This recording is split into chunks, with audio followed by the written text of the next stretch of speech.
we're going to end with another little key skills thing. I guess I'd like to ask all of you, how many of you have a flower identification app on your phone? Anything, like picture this. All right, Mike's got it. Or iNaturalist, or PlantNet, or Flora Virginia, just something. Okay. If you don't, there are free apps out there. There are also paid apps. This is kind of the way of the future. Botany has gotten easier. Even 5 years ago, you needed a botanist if you wanted to identify plants. There's so much fabulous AI out there now that you can, even as a layperson, get often with a little diligence to an authoritative identification of the plant. And these are the tools that we recommend. And there's a handout that you should have in your packet. It's called Recommended Plant Identification Resources for West Virginia. We've been using and testing all of these tools because this is the single most lacking skill among our environmental consultants. But the barrier is just getting lower and lower. So we are seeing better botany coming out of our consultants when they use these tools. And if you don't have this anymore, we're happy to give you more copies of it. But plant identification resources. There's a bunch of books, and I don't think we brought the grass book down, did we? At this point, the only book we're really carrying is Grasses of the Mid-Atlantic by Sarah Chamberlain, which is listed on here. Field Guide to Grasses of the Mid-Atlantic. But there are all these other wonderful books if you like books. But for most of us, books are too heavy to carry in the field. And I don't know about you, but I mean, for people who like plants, it's kind of nice to just have it on your phone and you're out for a walk on the weekend and you see something cool and you can learn what it is. So there are 2 authoritative apps, and only 2. These are the only ones that will give you definitively the species. And the best of these is called FloraQuest, and it costs $20. So there is, you know, a paywall. It's called FloraQuest. And the other one is the Flora of Virginia, which has most but not all of our species. FloraQuest has all of our species, and it includes, I think, maybe 5 or 6 states, but you can geofilter it for West Virginia, and it has our entire flora. Both of these have graphical keys that you can just use pictures to like tap, you know, the characteristics of your plant. Flora Virginia has technical descriptions. They have photographs of the plants. They are fabulous apps. I'm going to just demo them quickly. If you don't have them, I highly recommend you talk to your supervisor and say, I need $40. These both cost $20. The DEP says they're the only apps that work. We got to buy them for our tablets, our work phones, whatever. If you can't do it, we can't seem to do it at DEP yet. We're still working on it. It's so worth it to fork out the money out of your pocket. At least get FloraQuest. That is the single best. It's just out this year. It was created by Alan Weekly and his team in North Carolina. He's a phenomenon of our age. He's an unbelievable botanist and educator. And they're working through High Country Apps, which is the best wildflower app outfit in the country. They're just fabulous. So you go to the High Country Apps website, you'll find both of these apps on it. So I highly recommend that. There's our little Common Wetland Plants book we're passing out. Then for free apps, if you're not really up for paying the $20, there are free apps. Now, a lot of people use things like Picture This or Google Lens. Those are fine to kind of give you a general idea, but you can often get to the right genus and maybe even half the time to the right species there are 3 apps we recommend, and they are iNaturalist, Seek, which is like iNaturalist Lite. It's the same group, it just doesn't archive your photos. It's like just instant. You don't get the extra stuff you get with iNaturalist, and PlantNet. So for free apps, Sarah and Kylie and I have PlantNet and iNaturalist on our phones. If we don't even know where to start, we start with those. We get the genus, then we go to FloraQuest and get the species. And it's pretty fun and not too hard to do this. You can also go to the USDA Plants website to look at the distribution. So I'm going to just show you what it looks like to do these two apps. These are the books that the two apps are based on. They both have actual books, but the books don't have half the information that's in the app. They don't have pictures. They only have like text and a few line drawings. The apps have everything in the book. These books are both over 1,000 pages long. The apps have everything in there, plus each of them have maybe 6,000 photos. They're just fabulous. This is the interface for both Flora Virginia and FloraQuest. There's, you can browse, if you already know the name, you can just browse and type in common name, Latin name, whatever. Or if you don't know what it is, you can go to the graphic key. There are also dichotomous keys for the botanists in the group, but for many people, the graphic key is what you want. And this is literally pictures and some short text that you tap, and it takes you through a bunch of menus. And so, for example, it starts out with 3,000 plants that are found in this area. You don't want to look at 3,000 pictures.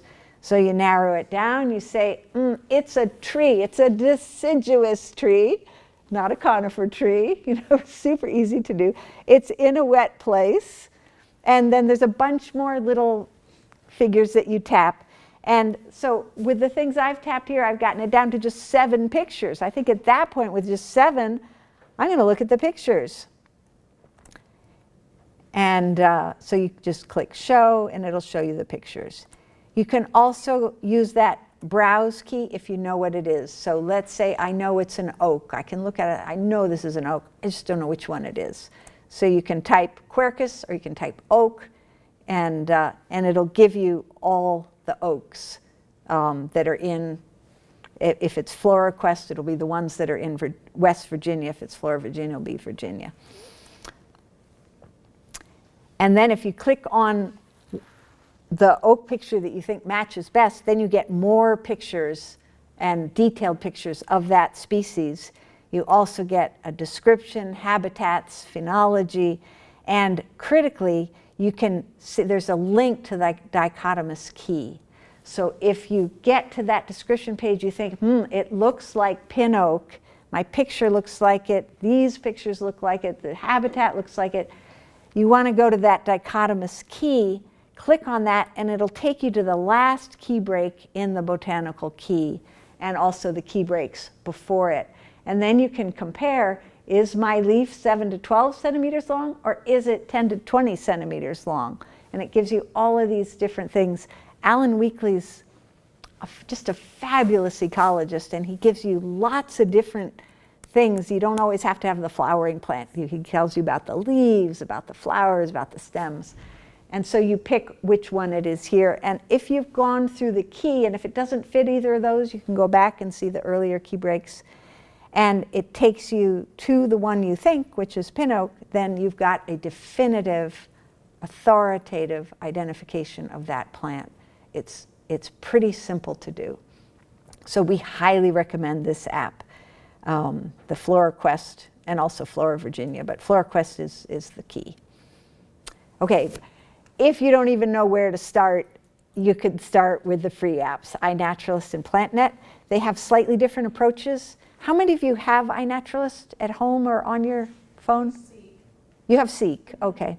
Seek is like the light version where it just doesn't archive things. iNaturalist is based on AI, photo recognition, but it also, if you use the iNaturalist version instead of the Seek version, it also has literally thousands of experts in taxonomic groups who browse through just for fun to see who's seeing what where in their little interest area that confirm your IDs for you. So it's crowdsourced as well as AI. And it works pretty well. I would never use it for a definitive species, but I would use it to get the recommendation, then jump into FloraQuest and confirm it.